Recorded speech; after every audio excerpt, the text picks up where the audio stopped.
يا لغتي عربية حسبي بأنك منطقي وبياني. السلام عليكم ورحمة الله وبركاته. بسم الله الرحمن الرحيم. اليوم نحن نتعرف على الموضوع باسم العائلة. Bugun biz sizlar bilan oila nomli mavzu bilan tanishamiz inshaalloh. الدرس السابع. Demak, bugungi darsimiz 7-dars. Namurru bi kalimati dars. Darsdagi yangi so'zlarga o'tamiz. Utla, ta'til, abun, ota, ummun, ona, jaddun, bobo, axun, aka yoki uka, uxtun, opa yoki singil, ammun, amaki, xolun, tog'a, ibnun o'g'il, yaqifu to'xtaydi, yalbasu kiyadi, manzor so'zining ma'nosi manzara, yahmilu ko'taradi, ko'taryapti. Ta'birotu dars. Amilun nazofa. Nazofa degani poklik, tozalik degani. Amil degani ishchi. Poklikning, tozalikning ishchisi nima deyiladi?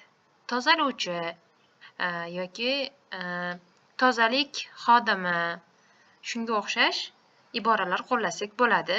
O'zbek tili madaniyatidan kelib chiqib albatta. Izan naltaqi ila at-tadrib al-awwal. Demak, birinchi mashqqa o'tamiz. Demak, bizga doimgidek surat berilgan va uni tagidagi savolni o'qiymiz hamda suratga qarab javob beramiz. Maza tara fi suratayn. Suratlardan nimani ko'ryapsiz? Tahaddas an ailatik. Demak, birinchi savolga javob beramiz arabchada va uni ham tarjimasini ham berib ketamiz inshaalloh. نحن نرى في صورة الأولى الأسرة الصغيرة، وهي تتكون من الأب والأم والابن والابنة. عادة الأسرة الصغيرة تتكون من الأب والأم والأطفال. إذن نترجم. Demak, tarjima qilamiz gapimizni. Biz birinchi suratimizda otasi, onasi, qizi va o'g'ilni ko'rishimiz mumkin. Ya'ni birinchi suratimizda kichkina oilani ko'rishimiz mumkin va u bulardan tashkil topgan dedik. Hamda yana umumiy ma'lumot aytib o'tdimki, odatda kichkina oilalar ota, ona hamda farzandlardan tashkil topgan bo'ladi. Naltaqi ila sura as-saniya. Ikkinchi suratga o'tamiz. يمكن أن نرى في الصورة الثانية الأسرة الكبيرة. الأسرة الكبيرة عادة تتكون من الأشخاص العديدة مثل الجد والجدة، الأب والأم والأطفال.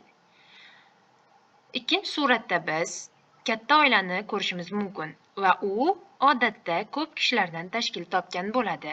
Masalan, ota, ona, bobo, buvi va bolalar va hokazo. Ikkinchi savolga o'tamiz. Tahaddas an ailatik. Oilang haqida gapir. Endi bu sizlarga uyga vazifa. Sizlardan qiyin gaplashishingizni xohlamayman. O'zingiz uchun oson gaplardan tashkil topgan oilangiz haqida gapiring. Masalan, ailati tatakawwanu min 8 ashxos. Mening oilam 8 kishidan iborat. Hiya, ya'ni hum desangiz yoki mening oilam, ya'ni ular, otam, onam deb arabcha aytasiz, sanaysiz. Va ularning ismlarini aytib chiqing. Tamom. Shuni o'zida ham ancha gapirish ko'nikmasi sizda hosil bo'ladi inshaalloh. Bu uyga vazifa 1. Ketdik. Istami' va qura. Eshit va o'qi. Men o'qib beraman. Uni eshitib sizlar ham o'qinglar. Al-ustaz. Ayna amboyta al-utla ya Xolid. Ustoz aytyaptiki, ey Xolid, sen ta'tilni amboyta degani o'tkazmoq. O'tkazding deyapti. Ey Xolid, sen ta'tilni qayerda o'tkazding? Xolid javob beryapti. Zahabtu ma'a abi va ummi ila rif. Ummi va abi bugungi yangi so'zlarimizdan, ya'ni ota va ona. Ar-rif bima'na al-qariya, muradifuha al-qariya. ما معنى كلمة قرية؟ تمام أحسنتم. القرية باللغة الأوزبكية ماذا؟ تمام. Qoriyaning ma'nosi qishloq degani. Qishloq bilan rif, ya'ni qoriya bilan rif sinonim hisoblanadi. Bu ham qishloq degani. Xolid javob beryapti ekan. Otam va onam bilan qishloqqa bordik. Al-ustaz. Va maza fa'alta fi rif? Va qishloqda nima qilding? Xolid. Zurtu jaddi va jaddati. Zurtu degani ziyorat qildim. O'tgan darsda ko'rgandek adashmasam. Bobom va buvimni ziyorat qildim. Al-ustaz. Jamil. Hal yaskunani wahdahuma? Yaxshi, ya'ni zo'r. Ya'ni ular yaskunani degani ular yashashyaptimi? Wahdahuma o'zlari. Ular o'zlari yashaydilarmi? Xolid. Na'am. Ha, al-ustaz. Hal zahaba ikhwatuka ma'akum? Ustaz so'rayapti yana. Hal mi degani zahaba bordimi? Ikhwatuka. Ikhwa degani aka uka degani. Ka mana shu insonga nisbatan sening degani. Ya'ni sening aka ukang ham sen bilan, mana bu sen bilan, ya'ni sizlar bilan. Sizlar bilan sening aka ukalaring ham borishdimi? Xolid. Na'am, zahaba ma'ana akhi va ukhti. Ha, men bilan akhi akam, ukhti opam yoki singlim birga bordilar deyapti. Endi buni eshitib o'zingiz bir qator mashq qilib qo'yasiz. Bu yerda oila a'zolarini bizga berib ketilgan. Demak, kattalashtirib ko'ramiz. Jadd, jadda, ya'ni jaddun, jaddatun. Jaddun, jaddatun. Nega ikkitadan? Chunki bu ayolning ota-onasi, bu erning ota-onasi. Ya'ni bir kishida ikkita bobo, ikkita buvi bo'ladi. Shuning uchun ham ikkita romga qo'yilgan jaddun, jaddatun, jaddun, jaddatun. Bobo, buvi. Ummun, ona, abun, ota. Xolatun, xola, xolun, tog'a. Ammun, amaki, ammatun, demak, amma. Endi bularni 3 ta farzandlar bor ekan. 1, 2, 3. Ular ikkita o'g'il va bitta qiz ekan. Birinchisi uxtun, singil yoki opa, keyin bu o'zi, mana shu inson o'zi gapirayotgani uchun bunga qo'ymagan, ya'ni ana, men, axun, ukam. Opam, ukam va men deyapti. Demak, bu insonda esa ikkita farzandi, bir qizi va bir o'g'li bor ekan. Ibnatun, qiz, ibn, o'g'il. Mana shunday qilib, uyga vazifa 2, o'zingizni, oilangizni strukturasini tuzib kelasiz, inshaalloh. Endi uktub al-kalima al-munasib fil farogh. Bo'sh joyga munosib bo'lgan so'zni yoz. Birgalikda qilamiz. Axul abi, otaning akasi. Nima deyiladi? Otaning akasi amaki, ya'ni ammun deyiladi. Axul onaning akasi nima deyiladi? Tamam, ahsantum, xolun deyiladi, ya'ni tog'a. Uxtul abi, otaning opasi yoki singlisi. Ahsantum, barakalloh fikum, antum mushtahidun. Demak, otaning opasi yoki singlisi ammatun, ya'ni amma deyiladi.